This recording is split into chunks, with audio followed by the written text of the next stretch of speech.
I'm Connor Old, and welcome to the first episode of Movie Star Magic, the brand new series that I'm going to be doing post-Oscars, in between the sort of time between the next Oscar season. We go back into predicting and whatnot. And if you're new to the channel or have just joined us for this Oscar season, every sort of off-season, as we'll call it, this channel doesn't go away. There's always some sort of new series or a series I'm bringing back where I try to analyze film. And this is the first episode of a series I'm calling Movie Star Magic. And I just want to talk about the sort of incarnation of the series and why I wanted to do it at the top before getting into the sort of early on structure of the show and how the episodes are going to go and ultimately into the episode. But the idea behind this series ultimately being a film analysis kind of an approach, in the same way Masters of Controlled Chaos, which is a series I did before with directors. That series was very much focused on who's the director and what can that tell us about their films and their sort of filmography, and sort of tracing their signature style and approach to movie making and sort of analyzing that and try to understand what made them great. And now I want to do a similar thing here with the actors of movies, with movie stars. Now that doesn't necessarily mean they have to be A-list movie stars. There could only be so many Tom Cruises, but they are definitely actors who have been leads in their own films and had a sort of extensive career. Oftentimes we're going to be going backwards into movie stars that have either passed away or are older, just so I can sort of actually get a full understanding of their complete career arc without the episodes feeling, unfinished. Which is why I'm not going to do someone like Florence Pugh or Timothée Chalamet, who are very much still early on in their careers, and I can't wait to see what they're able to do. But I'm going to be looking at actors like Paul Newman, or actors who are sort of older, who have sort of gone through, I think, a significant career arc, and trying to understand sort of the different chapters of their career, how they evolved, and then ultimately what they bring to a movie. I mean, we looked at it from the director's perspective with the long-lasting Masters of Controlled Chaos series, which has been with the channel since the beginning. And sometimes that can be easy, looking at a Wes Anderson film and saying, hey, this makes sense because X, Y, and Z. You look at a screenshot of a Wes Anderson movie, it's a Wes Anderson movie. He's got the distinct visual style. But actors also have their own sort of element that they bring to it, their own little bit of magic that they actually are able to bring across the movies. And sometimes, particularly in something like the 90s star system, and even the genesis of Hollywood, Cary Grant pictures were different than, Clark Gable pictures, right? So there is some innate movie star quality that they bring to it. And then it's like, what's the difference between a movie star and an actor? Is Tom Cruise the same person in every role? How much acting does he do? What are the actors that are able to sort of use both and use their own star persona? There's a bunch of things that I want to talk about within this series and within the different actors and their different career arcs and how things could have went or didn't and what they represented in movies at the time. Because of the sort of Hollywood system for the 20th century was so dependent on these movie stars, I think it's interesting to see them as one of the primary creative forces of the show. And you can look at a scenario like Will Smith is having right now. He was the biggest movie star on planet Earth for this 10-year period. And then he decides, pretty much for the last 20 years, I want to try winning an Oscar. Finally does, and now it's like people are pulling him from his movies. They're stopping production. He's got that Emancipation movie next year. Who knows what's going to happen with the Academy? It's all sort of up in the air right now. And he's going to sort of enter into this later career arc. And it'll be fascinating to see what happens to him from that perspective and how it all sort of unfolds. So that's why I think it's interesting to see actors and their sort of rise and fall. I'm going to be covering Wesley Snipes in about a month from now. And that's an actor that went to jail and now sort of trying to make a comeback. So it'll be a fascinating sort of document of actors and what they bring, and ultimately trying to understand what they're sort of bringing in every one of their movies, as well as their career arc and trajectory and how that changes, and try to analyze movies from this perspective. And so for the most part, I will be watching a lot of movies, rewatching movies from these actors in preparation for the episodes, but really trying to get a mini film festival, 7-8 movies every single week to try to really understand that actor's appeal and nail it down for this series. But with that lengthy manifesto out of the way, I do want to start with Paul Newman and his movie star magic, and essentially how I want the series to be structured as of right now is break down the sort of 3 chapters of his career, 3 different elements of his career before sort of defining what is the sort of through line, what is that defining element that makes Paul Newman such a great movie star, what is his movie star magic. But starting off with chapter 1, this is the sex symbol Paul Newman, which is what I'm titling this first chapter. Newman really sort of coming out on the scene after doing theater and being sort of the young, hot sex symbol in many ways. And I think, some people like Robert Redford are of course good looking, but even sometimes they're a little bit more baby faced. But Paul Newman was someone that when he first came out, in his sort of tank top in the long hot summer, or a movie like Cat on a Hot Tin Roof, sort of immediately identified himself as someone with an intense amount of sort of sexual charisma and sexual tension that he was able to bring on the screen. So I think right from the jump, he was never seen as this sort of kiddie type of an actor, that he was seen as a sort of more even mature and sophisticated actor even in his early on days, which I thought was a unique sort of a little bit of career fact, because most of these young actors, sometimes it's difficult for them to transition from the baby face to the more serious adult actor, but I think Paul Newman didn't even really start in that. And when you have someone that looks like Paul Newman, it makes sense that we put him in movies that sort of emphasize his bright blue eyes, especially with the use of color and the predominization of color really in the 60s. He's a guy that definitely benefits from that because of how good looking he is.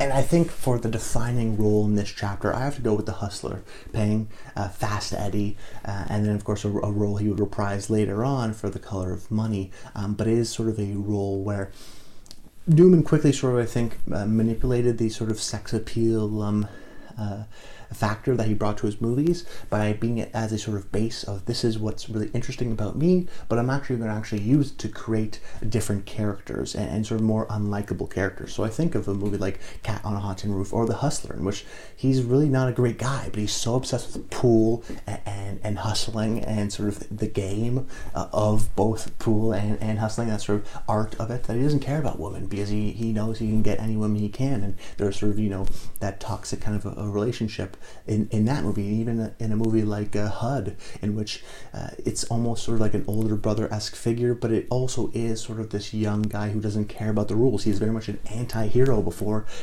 modern day prestige TV popularized that. He was really using that, and I think he really sort of quickly understood that he already has this sort of base sex appeal that he can sort of get with women, and that sort of became boring quickly, and then he sort of did it to actually play sort of more prickly type characters in something like a HUD or The Hustler. But The Hustler, I think, is sort of peak young Paul Newman in the sense that he's able to utilize his sexual charisma to sort of win over some of the ladies, but then also use that as a way to garner a lot of likability, so he can actually utilize that to play more interesting roles in sort of this anti-hero phase. And then in the second chapter of his career, I would sort of break this down into the older brother sort of phase of his career. So I think the defining role here for me has got to be Butch Cassidy and the Sundance Kid, because Newman is sort of a guy that sort of comes out, I think, sort of sophisticated and not sort of boyish, and quickly, I think, actually transitions in about 10 years when we start to get into the later 60s, early 70s, into this older brother role, which is why a movie like Pocket Money doesn't really work in 72, the Stuart Rosenberg film, because he already did Cool Hand Luke, where he is the definition of, wow, I want to be like him, wow, he's the guy I idolize. In the same way Butch Cassidy and Sundance Kid, let's not forget that sort of classic collaboration with Robert Redford and Paul Newman. But Redford is, a few years younger than Paul Newman. And in that movie, Butch Cassidy is the sort of grizzled kind of older brother type figure where he still has all the qualities. He can still shoot a gun very easily. He still has the abilities, but there is still a fact that, he's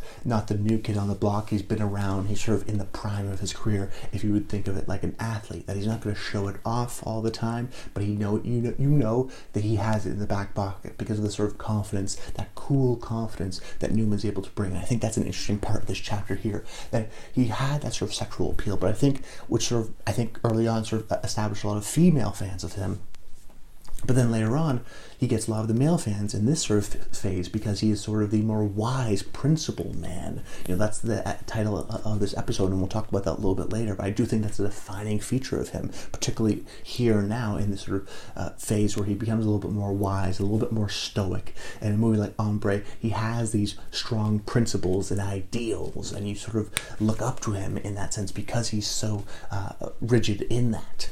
So I think sort of a cool, wise confidence, sort of accumulating, I think, really in the ideal, Butch Cassidy and Sundance Kid. It's a legendary film, and he really is not the sort of young buck. That's the Sundance Kid. He is Butch Cassidy. He's been around the block a little bit. He's going to show you, but he's going to lead you. And I think Newman has a star-leading persona with a movie like Cool Hand Luke, which is literally the ultimate, you're the best guy of all time kind of a movie. I think Newman sort of really does a great job of getting a couple of those. Harper's another movie that I think cool, wise, confident, but a little bit, grizzled in a little sense there too. Newman sort of starting to pick that up. And then I think in the sort of third chapter, the final chapter of his career, which he really sort of settled in pretty early, is The Aging Optimist, we'll call it. So I think this is a movie like Slapshot is really kind of the first one to do it, The Verdict, and then of course even something like Road to Perdition at the very end.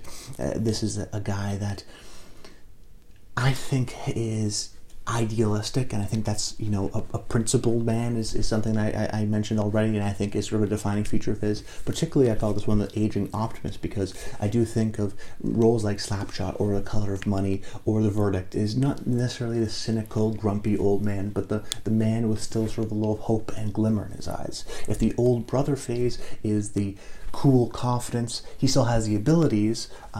The sort of third phase here, the Aging Optimist, I think is more of the, he knows that he knows what to do, but doesn't actually have the abilities to back it up. In a movie like Slapshot, he's not the best player on the team. He can be the most wise, he's the sort of coach, but he actually ends up playing, on the team often, and he's definitely not the best player, and he knows that. He sort of lost it. Even in something like The Verdict, he knows he sort of is not a great trial lawyer. He has to sort of earn that. There's a huge risk that comes with that, but always the sort of ideal of trying to do the right thing. And then even something like The Color of Money, reprising a role that he once played when he was younger to help another young movie star. Now he really is in this sort of veteran kind of a role where he's helping another movie star do that. And someone like Tom Cruise is an actor that is still doing action movies, although even though he's great in that, I would like to see him eventually transfer into these sort of veteran type role and maybe help another young actor in the same way Paul Newman helped him. And if I were to sort of give a defining performance in this sort of late chapter, it'd have to be The Verdict, Frank Galvin. I think really one of the best on-screen performances of all time. I put it up there with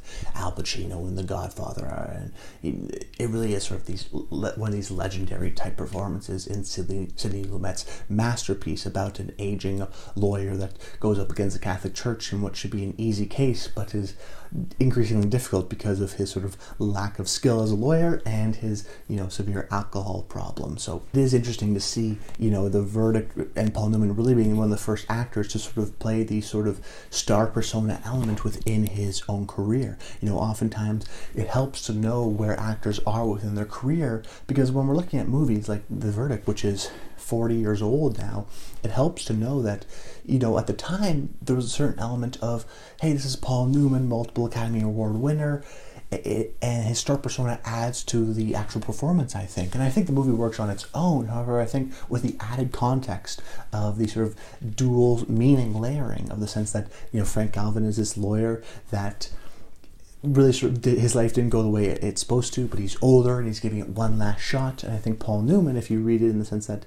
his career did very well, but what if his career didn't go well and he's this young sort of guy? You can see the hope, you can see the energy. There's so much sort of that's trying to come out of this character in The Verdict that is not shown. So there is a sort of an element, I think, of the star persona of the Paul Newman, the actor, playing into the actual role of this sort of comeback lawyer in Paul Newman's The Verdict. And I think he probably would have won the Oscar if it weren't for Gandhi and Ben Kingsley's terrific performance, although I still probably would go with Paul Newman there.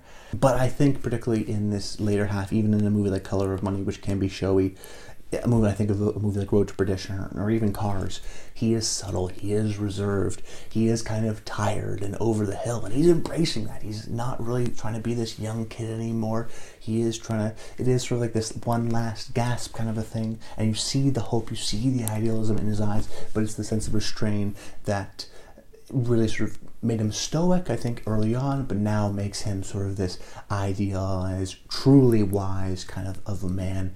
And maybe my favorite of his sort of career is he really did sort of age well into the older veteran type of a role. But capping off this episode, what makes Paul Newman great? What is his movie star magic, that through line that he brought to every one of his movies despite the chapters? And to me, that's the title of the movie. That's the principled man. Whenever I think of a Paul Newman performance, or rather a Paul Newman character, I think of a man with ideals, with principles. I mean, think about it. Even if you want to go to something like I just talked about, The Verdict, it makes a lot of sense, where he could take the money, he should take the money, it makes the most sense just to settle the case, but it doesn't feel right with him.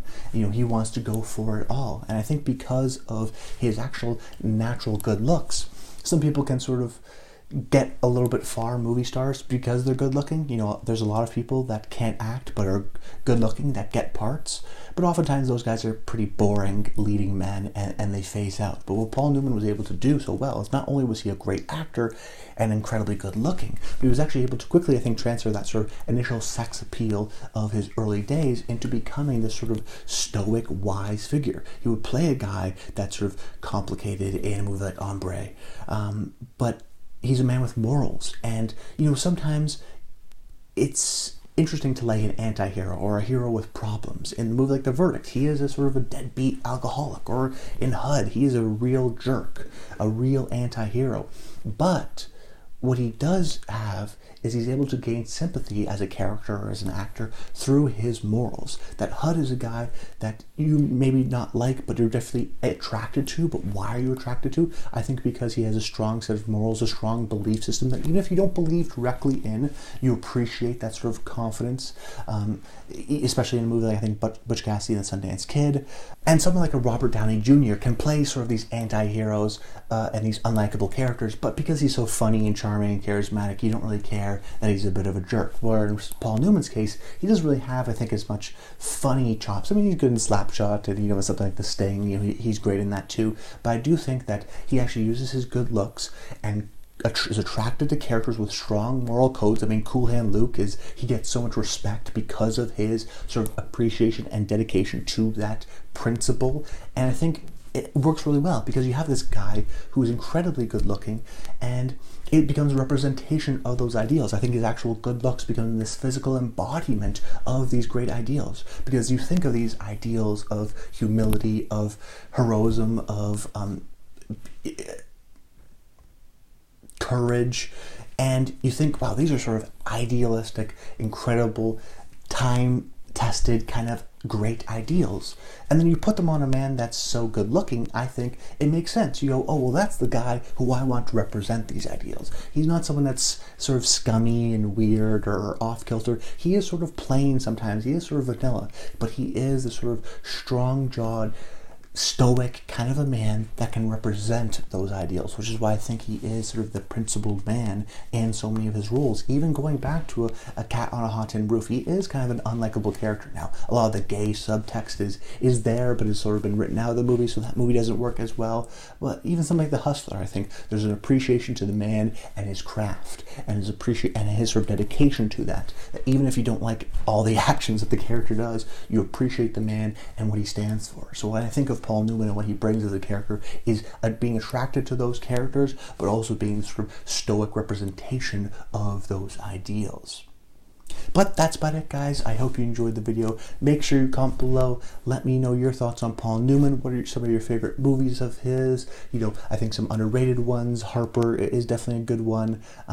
Even something like Road to Perdition. Sometimes you forget, you know, think of a Tom Hanks movie, but he's also terrific in that. And if you haven't seen The Verdict or haven't seen it in a while, definitely check that one out, because on my rewatch, I was just once again blown away by, like, wow, not only is this guy a charming movie star that could be in The Sting and be, you know, quick and witty and the #1 one box office movie of the year, but he can also do something like The Verdict, which is restrained and a real showcase in acting of just drawing the audience closer. Terrific things about that.